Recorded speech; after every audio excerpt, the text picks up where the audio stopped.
first thing, I just want to make sure that I have the pronunciation of your name correctly. Boffman. Boffman. That's how you sound it out. Yeah. But it's so. Baughman is how you spell it. And so how do you say it then? Baughman. Baughman. Okay. Yeah. Anytime I go to a restaurant, I always sign it Baughman, and then it comes out right. I always call it Baughman, so it's Baughman. Well, that's the way we pronounce it. There's different, it's spelled the same way, and a lot of different families pronounce it different. What? Now you were in the Navy, Yes. and how did you get in the Navy? How old were you? What were you? I was 19. I was a senior in high school. I quit high school and joined the Navy. You In quit. my senior year, yeah. Now, had the war already started? Oh yes. I didn't. I went in. I joined December something in '42, but I didn't go on active duty till January the 12th, '43. They said, "Go home and we'll call you when we got room for you." So they called me up, and I went to. I joined down here in Wenatchee recruiting station, but I went to Spokane to be sworn in the 12th of January, 1943. Now, how did you decide to do that? You're in high school, the war started, and why did you decide to enlist? Well, I wanted to get in the action, I guess you might say, and everybody else was gone. You know, a lot of my older friends were in the service, and I decided to go. The next time I went in, they said, "We need you," and I went in 51. Recalled in 51 for Korea. So where you enlisted in the Navy, you enlisted in Spokane. Where did you do your basic? Didn't basic at Farragut, Idaho, the coldest, wettest, flu-infested area that could be imagined. So here you are, this 18-year-old kid now in basic. What was that like? Well, I got the, I guess you'd call it pneumonia or something, and I was sicker than a dog, and but I wouldn't go to sick bay because I heard they was dying like flies over there, and I guess maybe some of them was. And I remember one thing that has stuck out in my memory is that I was laying in the barracks one night and coughing and trying to muffle my coughs. Somebody in the back of the barracks said, "Cough and die, you son of a bitch." A lot of compassion. Yeah, he was a real compassionate guy. So once you got through basic, where did you get stationed? Well, I got through basic, and I loaded up to go to sea, and they said, "Well, we're starting a gunner's mate school here in Farragut." So I put 4 more months at Farragut in the gunner's mate school. And out of 120, there was 10 of us got third-class ratings out of the school. And they accused me of whittling my rate because we had no guns, only books, and trying to teach the kids that had never shot a gun of any kind, you know. We finally got enough for the rifle range, but I whittled out a working model of the breech lock on a Browning automatic rifle, and with some rubber bands and paper clips, and showed how it'd come up and lock, you know. And the instructor used that till he got a real rifle, I guess. And they accused me of whittling my rate. So they was going to keep 10 of us there for instructors. And then they decided they'd send us to Advanced Gunner's Mate School in San Diego. So then I went 3 more months to San Diego. And when I come out of there, I come out with all the qualifications and my paperwork for second-class gunner's mate. And as soon as I got aboard ship, I was rated second class. Huh. And took over the after guns of the aircraft carrier, the 20s and 40s. Now that was the 20s and 40s, you say, 20? 20 millimeters and 40 millimeters. Okay. They was anti-aircraft guns, and that and my GQ station was with the GQ gunnery officer, general quarters gunnery officer, and my job was to make sure the guns were operating, the ammunition was there, and in other words, up and down the deck, my job was to make sure that the guns was operating and everything was going, and take any orders from the gunnery officer, relaying any orders that he needed, you know. Now the ashtray you made, how big, what, the shell casing that's on the base of that, what size of gun was that from? That was a 40 millimeter. That's a 40 millimeter. A Bofors 40 millimeter gun, and it was invented and made in Sweden. Of course, we made them here after, you know, we got the patent from, but it's a Swedish gun. And the 20 millimeter, I believe, was a Czechoslovakia gun that they had. So in your pictures, we saw on the carrier, there was one gun in like a turret, and you said that. What? That was a 5-inch anti-aircraft gun that could shoot right down on the water or up in the air. We'll wait for a second here till our trusty train goes by.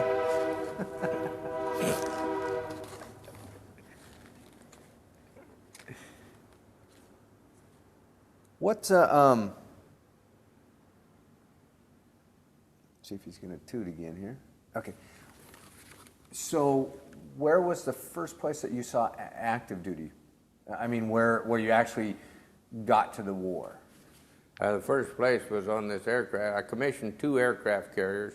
I was on the first one about 2 weeks, and then I was transferred into the pool, and I volunteered to go on the Kitkin Bay because there was a married man, just his wife had just come out, and he was transferred, he was scheduled to go on the Kitkin Bay, so I swapped with him and went to sea, and he stayed there another 2 or 3 weeks or more to get the next ship. So I volunteered to go on this ship, and we went, the first action we saw was Saipan and Guam, and we pulled off the coast of Guam the night before the invasion, and all night long the Guam was lit up with star shells. All night long they kept the star shells going. Now what's a star shell? A star shell is a shell that they shoot and it explodes and it comes out with a parachute and a flare. And it descends down. About the time it's ready to go out, they fire another one. And they take turns of the destroyers firing star shells into the beach and light it up for the people that was on the beach. I was going to say, because you already had troops in there. The troops had landed, yes. Yeah. But we furnished air support. We was laid off maybe 20 miles off the coast and flew air support, bombing raids, strafing runs, and all that. And I never dreamed that battleground, that night, that a few years later that my family and I would be living on that battlefield in Guam. Really?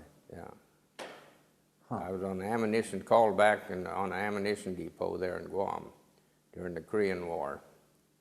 And then from there I went on a destroyer and on into Korea and patrolled up and down the Korean coast. So during World War II, did you ever go on the island, or you were always offshore? We was always off the shore. I did go on the Guam. We took a barge of 20 millimeter ammunition, and we went over and got on the beach on Guam. And I picked up a little seashell off the beach, and I kept that for years and years for a souvenir of Guam. Huh. But our job was not to go on the beach. We furnished submarine patrol and air patrol and all that kind of stuff. But we wasn't involved in any messy shore duty like the Army and the Marines did. We was constantly at war. We never got a chance to fall back in group, though we did at times go back to a island someplace and have a beer party. They'd send you on the beach, and you'd get 2 cans of beer and turn in your ID card, and then you would after everybody had been through, then you'd go back and get another can of beer and your ID card back, and that's the way they rationed it. What kind of beer? Do you remember? I have no idea because I didn't drink it. Oh. So was that, in that type of situation, when they sent you for R&R like that, did war disappear from your mind, or was that, I mean, what were you feeling at that time? Oh, we just went out and had a ball game and walked up on the edge of the jungle and looked around and see what we could see in the jungle and everything. Because generally, you know, mine was exploring around and looking at things and that kind of stuff. But the war was pretty vacant at that time. You know, you had your bad times and you was in battle, and then you'd go back to a reserve area, and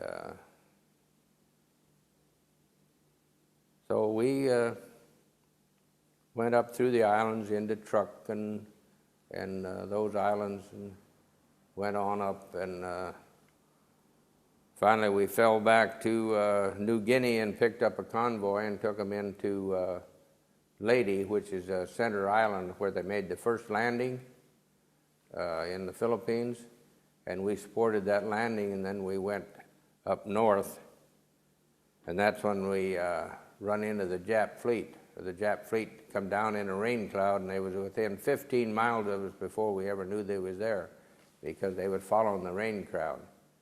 And when they come out of the rain cloud and started shooting at us, our search planes was out, and they spotted them first.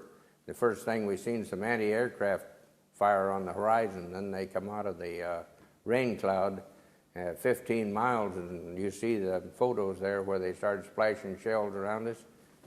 And that's when we launched all the aircraft we could. And that was the first time in my life when they come out of that rain cloud and I realized that was the Jap fleet, my knees got weak for a split second. I wouldn't say I was afraid, but my knees was. And you're what, 19 now, 20? Yeah, 19. So that's the first time that now you've got things coming at you, right? Well, Close. no, we had aircraft attack and torpedo attack at Saipan and Guam. This was a month or two or so later. No, this wasn't the first time that we was endangered. In fact, we had torpedo planes shooting torpedoes right across us, and we had to dodge the torpedoes. And the old captain was pretty good at it. They didn't hit anybody with the torpedoes, and we shot them all down. So what goes through your mind Well, during something like this? Because it's so foreign for, I was too young and too old and in between everything like that. I've never ever had to face anything like that. well,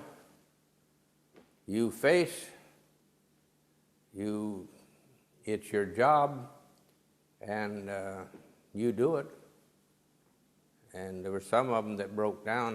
They say that your hair won't turn white from fright, but I personally seen one young individual, his hair turned perfectly white. He just couldn't take it. And it was only over a few days. They had to lead him down out of the gun area. He was so frightened. And it wasn't a nice kid and everything, but he couldn't take it. And you have people that break down, and others that's stupid like me that really didn't know he was in danger. Which might have been better. Yeah. In some ways. Yeah, it is a different deal. You're out on this ship and you're out there for quite a while. You can't live in fear. Well, I mean, maybe you could, but 7 days a week, is there a normality to it? You talk about it being a job. Does it become every day? Well, yeah, because you don't have any days off. You're month in and month out, 7 days a week. You do your work, you clean your guns and keep your ammunition up, and keep your records up, and then you're assigned watches. You stand watches, gun watch, and when you get off gun watch, if it's during the working hours, then you go to work. Otherwise, you stand day watch or night watch. If they rotate it, it rotates around. But it's just a job, and then you're always on the front line because you never know when there's going to be a torpedo hit you, or in some places the planes attack you. You know, they'll come out of the clouds, and we took 3 suicide planes in the 2 years that we was in combat there, and we successfully shot down 2 of them, and the third one is the one that showed there where it went into the side of the ship. But luckily, they both 550-pound bombs were duds, or otherwise that ship would have been blown right in 2 because they hit right on the water line, right over the magazines. But both bombs were duds. And we went in, took us in tow, and took us into the island that they'd secured their lady, and they put a patch on it, pumped the water out and found the bombs, and they had to cut a hole in the patch and dump the bombs over the side into the harbor there. But there was one time, 6 months, I never saw land. We was given air coverage to the supply fleet off of Japan, and the ships would bring in supplies, and the combat ships would come in and get supplies, and we just hung around and give air and submarine coverage to these fleet. And we had about 400 miles east of Japan when this was going on, just out of plane range, they hoped, for land-based planes to attack. Wow. So the carriers would come and get ammunition, and the other ships would come and get ammunition and food, and we'd take on oil from the oilers. And sometimes we fueled destroyers from our carrier because we had a large capacity for fuel oil. So that was our job then. But that was the job we got after we got hit in the engine room. We went back to the States, and that's when we got leave to go home for 30 days while they were putting a new engine room in one side of the ship. Then we was back out, and that's when we went to all these other places. We went up to Japan there and give air coverage to the supply ships. Then we come back to Pearl Harbor and got checked out, and somebody said they're loading rock salt and snowplows on the ship, and I didn't believe them, so I didn't say anything, but I went up and looked to see, and sure enough, they had snowplows and rock salt they was loading on, and that's when we went to the island of Mogmog and stopped for a short deal and went on to Adak, Alaska. And before we got to Adak, the war had ended in Japan, and we went on into northern Honshu, Japan, and picked up 250 Allied prisoners and brought them back to Tokyo to be flown back to the United States, or to wherever they gone. We had Dutch, Australian, English, merchant sailors and Marines and everything in there, and they was just little skin and bones and little pot bellies on them. And I said, boy, you guys are in bad shape. And he said, you ought to have seen us 30 days ago. And when we got close to Japan, when the war was over, we flew in. We took torpedo planes and put life rafts, inflatable ones, and filled them full of food and bound them up like a torpedo, and we took them in and dropped them on the prisoner base. Wow, just And they said some of the people rushed out to get the supplies and got hit and killed by the other planes coming in dropping. But I don't know whether that's true or not. But So it's no- sure possible. no parachute on them. You just tried to bounce them. Just went down low into and dropped them. No, there was no parachute. That's that Yank innovativeness again. Huh? Yeah. Huh. They wanted to get the food and get it in a hurry to them.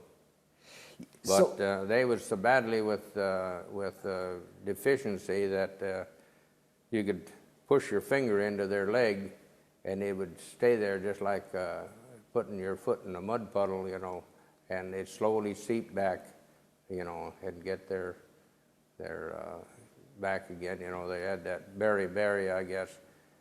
And they told us they fed them a cup of rice a day and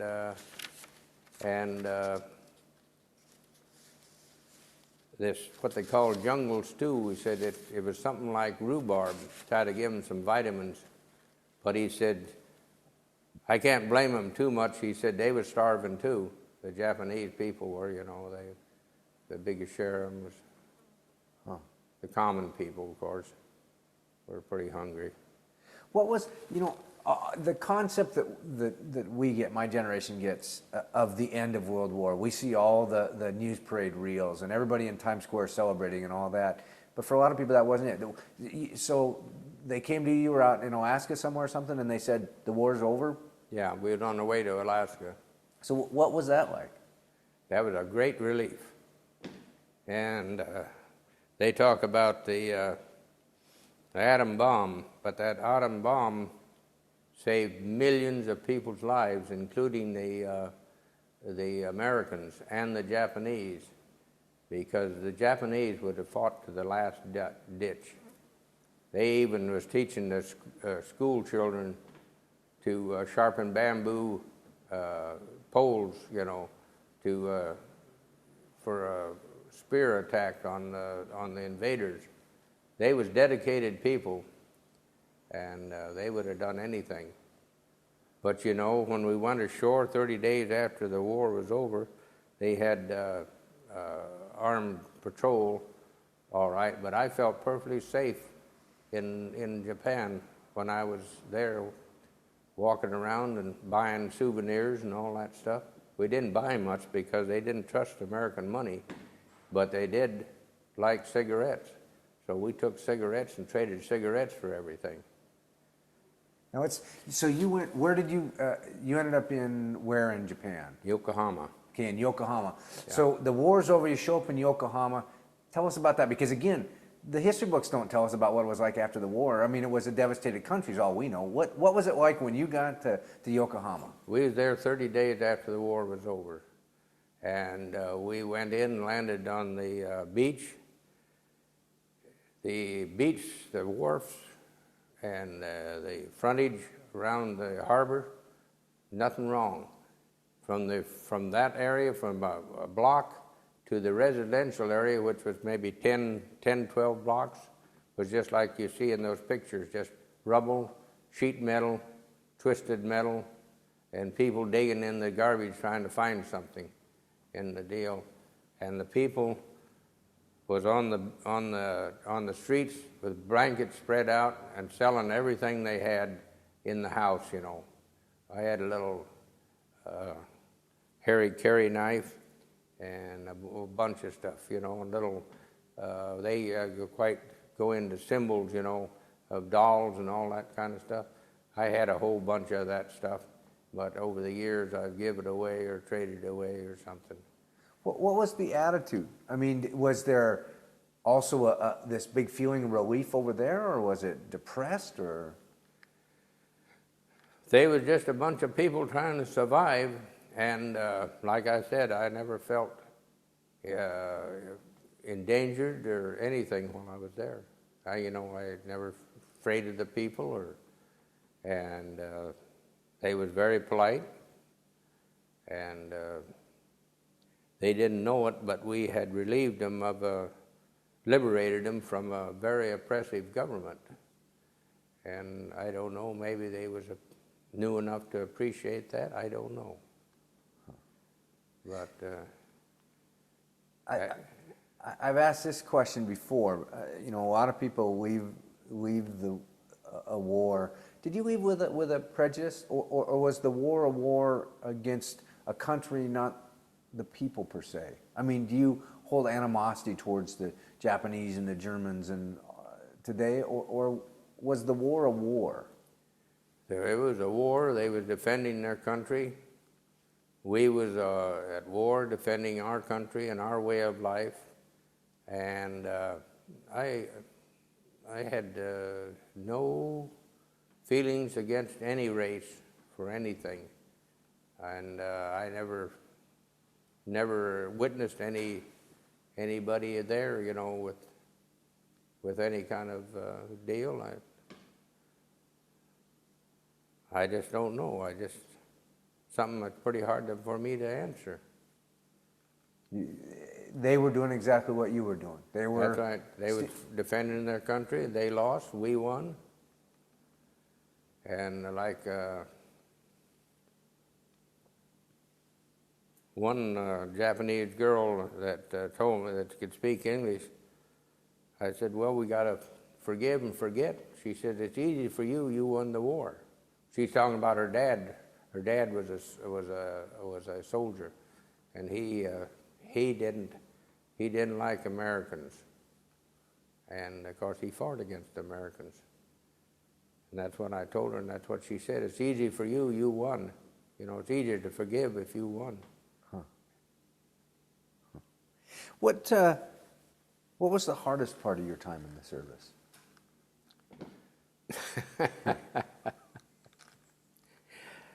Well, the hardest part was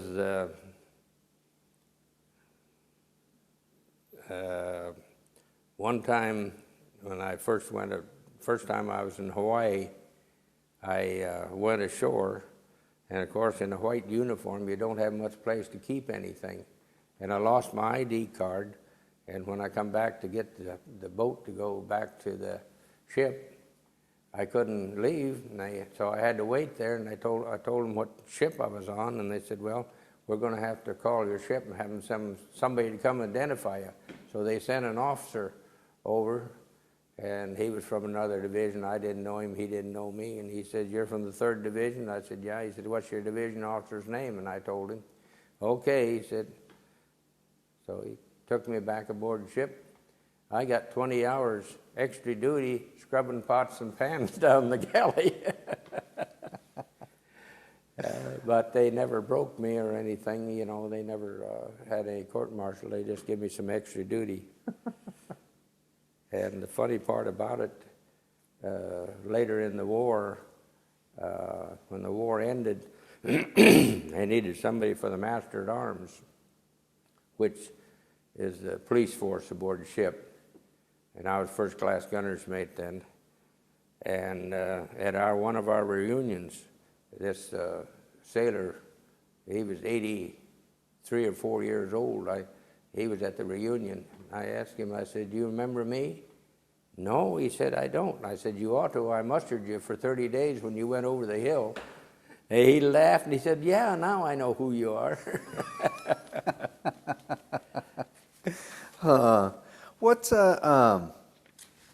There must have been, or maybe there wasn't, because it sounds like you were pretty busy on the ship all day. Was there boredom? I mean, did you face boredom and monotony?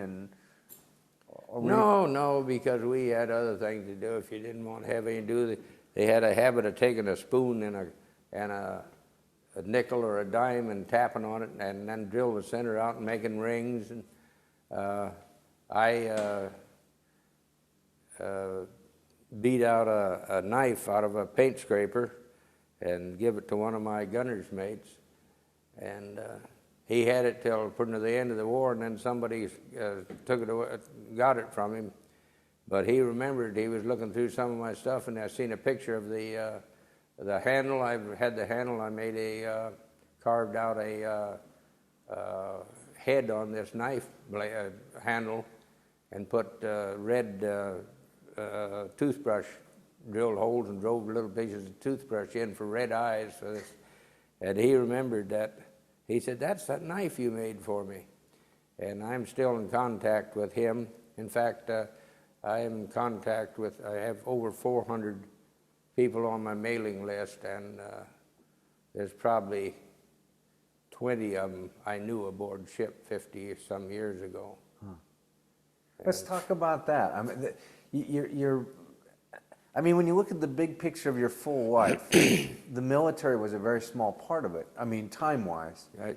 But yet, there were these very unique friendships formed. That's right. Tell me about that. What Well, the bond was. What? They was, well, they was my crew. One guy at the reunion, I talking to him, and he said, "I was a gunner's mate." And I said, "Oh, you was?" I said, "Who'd you work for?" He says, "You." And I can't remember him, but he remembered me. And it's kind of like a lot of them, you know, they don't remember you till you, but they remember friends. You both had mutual friends, and they remember the friends. And so I've been in real close contact with several of the people. And my two roommates, I wrote to them and visited them over the years. Underneath the flight deck, we took a room and we made welded some bunks so we'd be close to our our GQ station. And two of these guys was guys that roomed in that bunk, and they've since passed away from one reason or another. But they was a couple of years older than I was. But that didn't have nothing to do with it. One of them, he smoked, and he had lungs, and the other guy had heart failure. So, Is it a second family? Your comrades in the Navy and I mean, is there when you get together for your reunions and all that, is there a real kinship feeling? I mean, even if you don't really know specifically who it is, I mean, oh yes, yeah, there is, because these are people that, same as you, put their life on the line to save you, and it's different than somebody you work with on the job or something. There are people that you know, and some of them, like like gunners, they're people that I assigned to different jobs and everything. And it feels kind of bad that sometimes you assign them to jobs where they didn't survive the war. I had one striker, which is, like you'd say, a striker is apprenticed in the Navy. He was 40 years old and had a 5-year-old boy, and he was only in the Navy about 3 months when he got killed. He was a replacement that come aboard later in our deal. And I've contacted his wife. She's never remarried, because when I set up this deal for the memorial there in San Diego, I had to get the names and the permission from at least one survivor's family to be able to put our ship on this memorial. And so I contacted her, and I also contacted another division's widow, and got their permission to, because the Parks Department, the U.S. Parks will not put anybody's name or the ship or anything in there unless they have permission from the descendants of this person. So it was quite a job to run some of these down, but I did it. And one or two of the people I've never been able to contract. I'd like to. The young fellow from Oregon, he was one of my strikers, and he was the only boy in the family, and he got killed. But I've never been able to contact the family. So it's sad when you, but then that's life. I'm kind of selfish in the way that I'm very glad that I survived it. I ducked down when the plane come in strafing one time. I hit the deck because I didn't have nothing to do in general quarters unless something went wrong. And I was right behind the gunnery officer, and I dropped down to the deck, and a 5-inch shell come right over where I'd been and blew up and killed the gunnery officer and 2 of my gun crews, wiped them out, 2 of the gun crews, and a big share of the repair party in a room behind where the shell hit. And that was a 5-inch fired at the suicide plane, and it was what they call friendly fire. Friendly fire is not always friendly, but I had mess all over me, but nothing. I never got a scratch. And like you said, I mean, unfortunately that was a part of war. Yep, that was it. You found ways. I mean, you were a pretty young kid when you. Yeah, I was not the youngest by far, but but a lot of our guys, were 17 years old when they come in. I was almost 19. But you'd been hanging out in high school and doing your kid stuff, and then you enlisted before high school was over. Well, yeah. I was always working something. Of course, it was I was raised up here at Quincy, and there wasn't nothing there but farm labor, about the only thing that, there's no job. I did swamp in the restaurant, doing dishes and stuff when I was a kid. So. Have you ever faced anything like World War II since then? I mean, I know Korea, but other than in a war front? No, I never. No, in fact, Korea was nothing like this in Korea. I never saw combat in Korea. I was 2 years in Guam on the ammunition depot, running crews and handling the shipment of ammunition and that kind of stuff. But I never was in combat after World War II. My Korean was all patrol work. How do you think it, and this is a kind of a hard one to answer because it's just theoretical, but how do you think it changed your life being in World War II? Well, I think it improved my mechanical ability.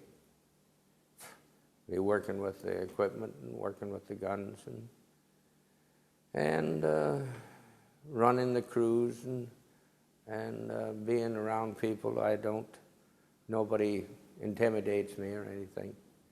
And I think that's one thing that I learned a lot. Were you patriotic when you went in? Not any more than any of the rest of the kids. No, I've not got a false patriotic. I figure you have to back your government up, whether it's right or wrong, and the only way you can change it is at the ballot box. Sometimes you vote and it don't turn out the way you want it. And then you vote again and it still don't turn out the way you want it. But no, you have to learn to roll with the punches. What would you want the future generations to get from World War II? Well, I think that not just, I think everybody needs tolerance. There's so much, nobody is tolerant of anybody's religion. They're not tolerant of their political views. And I think the whole world needs to learn tolerance. And that was one thing I was hoping, that when World War II ended, that it would be the war to end wars. But I guess you understand that will never happen. It's just like they said, the poor will always be with us. and there's no amount of anything you can do to change that, but you must be tolerant of the poor. I lived on, which was close to welfare as you could get for a short time before I went into the Navy because of the Depression. My parents had split the family up, and we did what we did to survive, but I've never had any assistance since I was a kid, and I have nothing wrong with people that need help. Everybody doesn't have the ability to do everything, you know.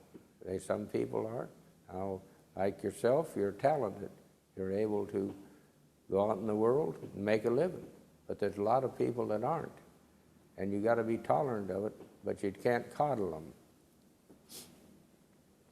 And my religion is, I live by the 11th commandment. Do unto others as they do unto you, only do it first. But, and that's about the size of it. If you were to rewind history and end up back when you're 18 years old, would you do it again? Absolutely. I did it again in 51. I was called up. I never protested. I had a trailer court. I had to sell the trailer court and go back into the service, come out, and I had a farm unit down in the basin. I tell everybody I started out there 30-some years ago with nothing, and I got half of it left.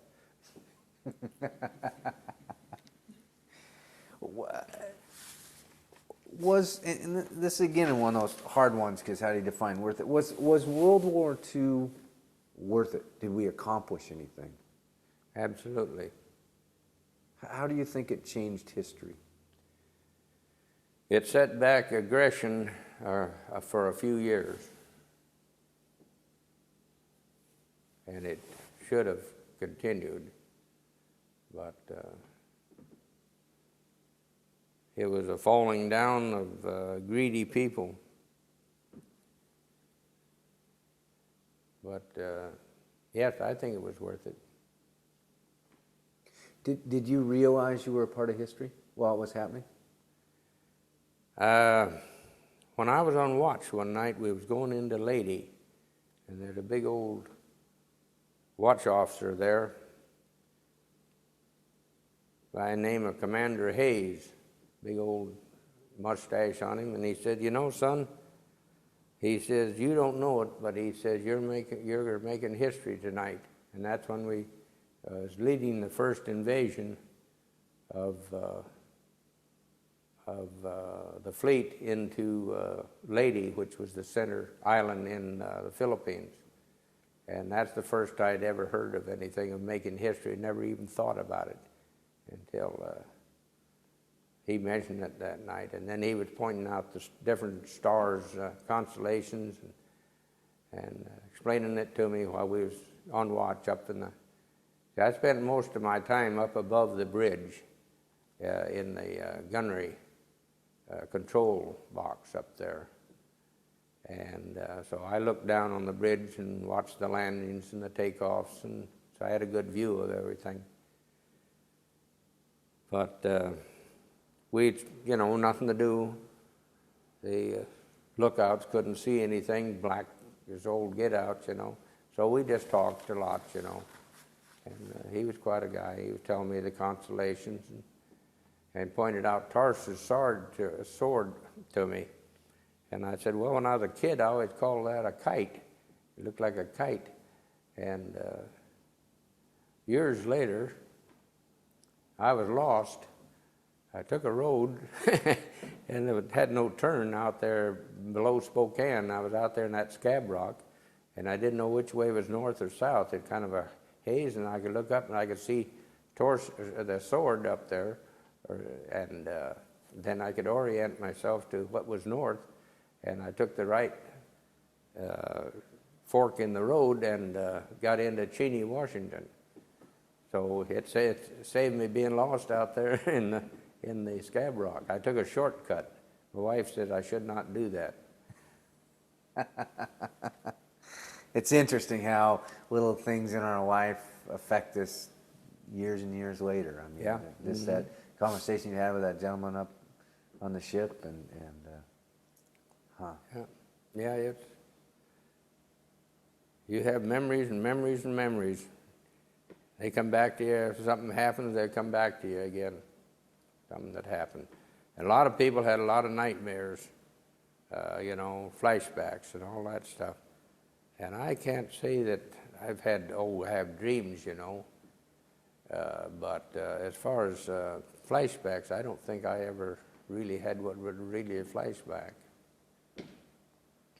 when the war was over and you got back to mainland, were you one that kind of, it was over and you moved forward with your life? Well, I started college, but I found out that I wasn't smart enough to take an education. I was there about 3 months, and it was overwhelming me. I was so far behind that I could never catch up. I just wasn't one of the type that could take an education. I'd have been a poor lawyer or something, but I just found out that the really college wasn't for me. It isn't for everybody. Yeah. Different educations for different people. I got to work with my hands and I've always made a good living. That working with your hands. I wanted to go back to gun school, training Yes, school. So yes. they sent you to gun school, but there were no guns. Did I understand that right? That's right. That's right. They didn't have any guns. All they had some manuals. And an old chief, gunner's mate, that he'd been retired probably 20 years out of the Navy, and he didn't know the modern guns. You know, we never got that part of it until I got to San Diego. But this was just kind of, you know, it was a hurry-up deal. You know, get them there and get them out, and the ones that was mechanical ability learned, and the other ones didn't. And it was pretty hard to teach somebody. But I'd been a hunter, and mechanics always come to me with good, and so I could have been a gunner's mate or a machinist or any of those trades, you know, carpenter. In fact, I asked to be a carpenter, and they didn't have any room for a carpenter, but I did carpenter work after I got out of the service. But, So were there some kids that could have left that gun school and gone into active duty with, or to the war front with never having fired a gun? oh yes. Just, Well, they fired. Eventually they got a rifle range, and got that. And farther down in the classes, they started getting guns in to work with. But when the first few days we was there, we had no guns. When I went to boot camp there, we took broom handles, and that's what we did our gun exercise with broom handles. And we spent most of our time either stoking the empty barracks with coal or shoveling the snow off the roofs, because there at Farragut it snowed like everything. So we did an awful lot of work detail while we was there. Huh. But they was limited, all the guns they had at the front, I guess. I was going to say, yeah, everything was. Yeah. But they did get some guns there later on. But we had no guns when we first started the gunner's mate school. We was the first class in there. And then we went to San Diego to advanced gunnery, electric hydraulics, and everything. What's it like being on? I mean, the aircraft carrier is pretty good size. It's a floating city. Well, it was a big ship in those days, but now you could put 6 of them on the hangar deck of these new carriers. Huh. If it was tall enough, that is, you know.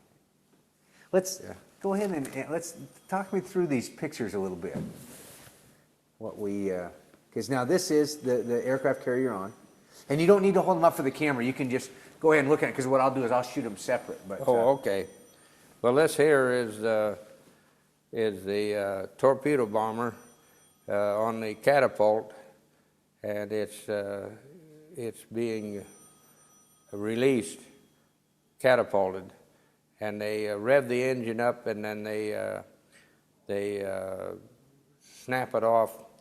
And on this carrier we used air compressor over oil, so it had an air filter that snapped it off, and they tied it down back here with a little washer that would break whenever they had the additional pressure, so they wouldn't get a jerking motion. It'd be even when it took off.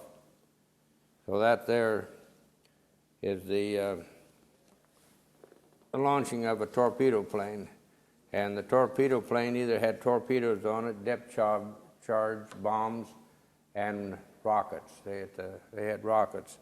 This here is the only 5-inch gun we had aboard ship. We had that mainly for submarine and aircraft.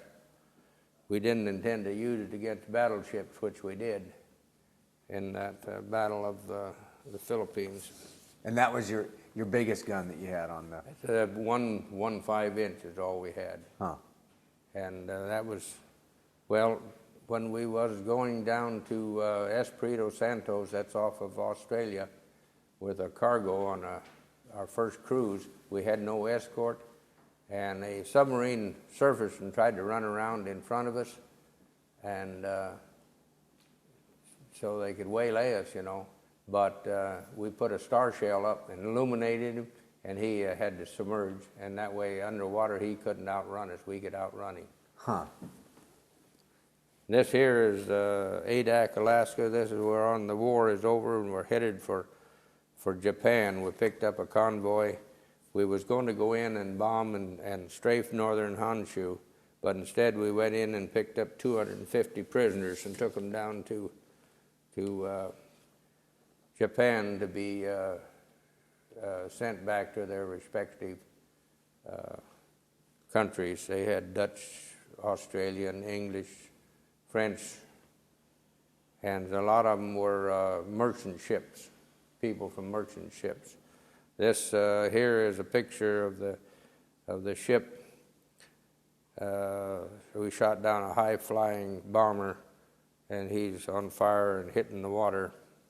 And that's off of Saipan. We had 40 aircraft come in that night. This here is a picture of the 1000th landing aboard our ship. And that's a FM-2, which is a little fighter that they had. This here is the tail section of a suicide plane that they took out of the engine room, hauled it up, and That was actually stuck in the. yeah. Yeah. With the dud bomb. Was that one of the ones with the dud bomb? Yeah, it didn't. I think they probably killed him before they launched it. But he was strafing when he come in, and that's the reason his strafing's what saved my life. Because when he started strafing, I had nothing to do, and I'd hit flat on the deck. You can't dig a foxhole in a steel deck, so I just laid flat, and the shell went right over me. Wow. This here's a picture of the side of the ship with the water gushing in and out. That almost sunk us. In fact, they abandoned ship, and I abandoned ship onto a destroyer that night. And then the next day, they sent us back aboard. This is the dive bomber coming in, and we're shooting at it, and then this is where it hit, and the friendly fires the black smoke on the right, This was taken from the Shamrock, which was an aircraft carrier behind us. This one, the photographer told me that he said he almost got arrested. He was up on this roof taking this picture, and the shore patrol thought he was some kind of spy. And so they run him off of there, but he got the picture anyway. And where is that? What island is it? That's in Hawaii. Oh, okay. Okay. This is a composite picture that I made. This deal here is painted on the hangar deck, and I took that picture of the hangar deck and cut it out and imposed it on this picture of here while we're sitting in the harbor in Japan.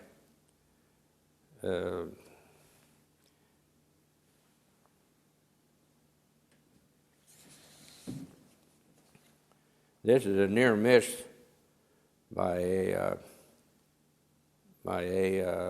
either a battle wagon or a cruiser, because it's 3 guns.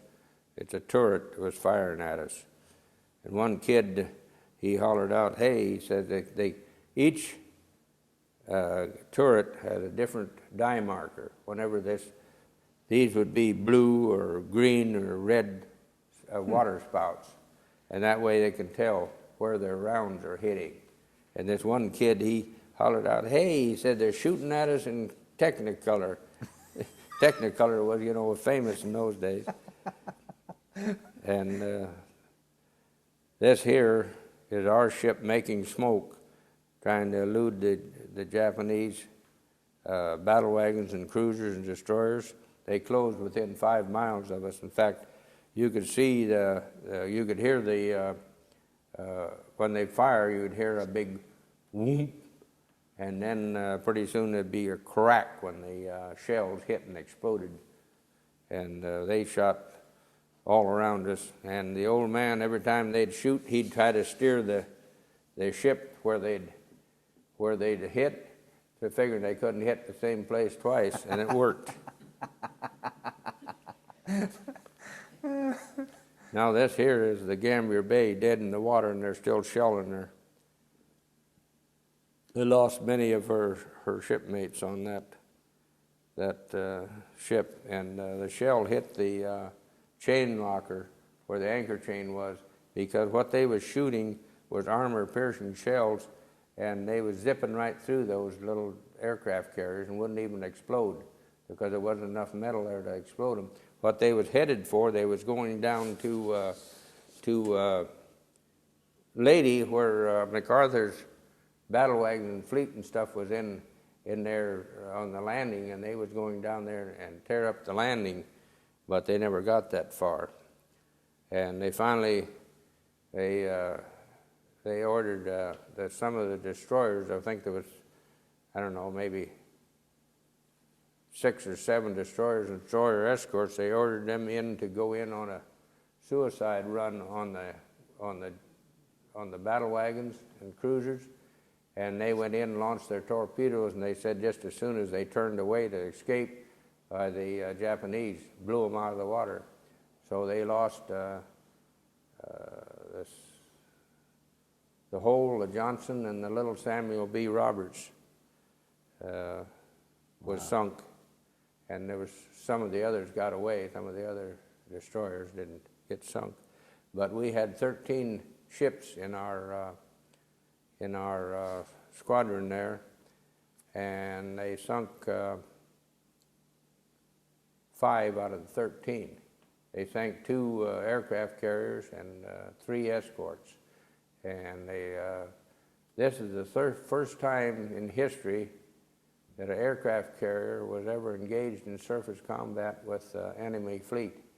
Generally, they 200 or 300 miles apart, and their planes, and stuff.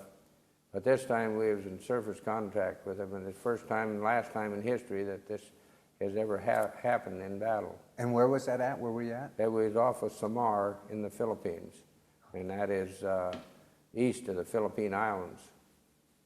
In fact, I went back there in '77, and we went out and had a memorial service out at that same spot for the Gambier Bay. And we went on Marcus's VIP ship. He had a minesweeper that he'd converted, and he took us out there, or sent us out. He didn't do it. But we had all kinds of Philippine admirals and everything else aboard ship. The thing was loaded. It was almost top heavy. We had so many. And we went out there and had memorial service at that spot. Wow. And I took a lot of slides of that area. In fact, I was in there 3 weeks in the Philippines, and I took slides of all over the Philippines, places where we'd been and everything. And I even went down into the pool when nobody was around. Had my wife take the pictures. They had a pool there with MacArthur landing. I went down and had my picture shaking MacArthur's hand. Now this is a picture of a fighter plane that come in and missed his hook, missed the deal to hit the barrier, and he was the squadron commander, Commander Mack. And the next day they told him he shouldn't fly because he got a brain concussion, but he wouldn't listen, and he flew anyway. And when he was taking off, I don't know whether he had a vision problem or something, but he just veered right over and hit one of the 40 millimeters, went in the water and never did come up. Wow. We lost him there. So that's about the extent of the big pictures. And that was, I mean, the planes coming and going, that was a very difficult... We lost more people in operations than we did in combat. Huh. That's always... You haven't got much of an area there to land on. I've seen them come in and drop in 50 feet and blow the tires and the hydraulic landing gear. And I've seen one come in one day and they waved him off, and he gunned it, and his hook caught the top barrier. It stretched him right out there, and he stopped and come right down on the ship. And it just bashed in the bottom of the plane just like you would cracking a hard-boiled egg. But it's awful risky, that landing on a small. It's only 80 feet wide and 480 feet long, and you don't use all of that to land on. You only got maybe 200 feet of that you're landing on. And I got a lot of credit, a lot of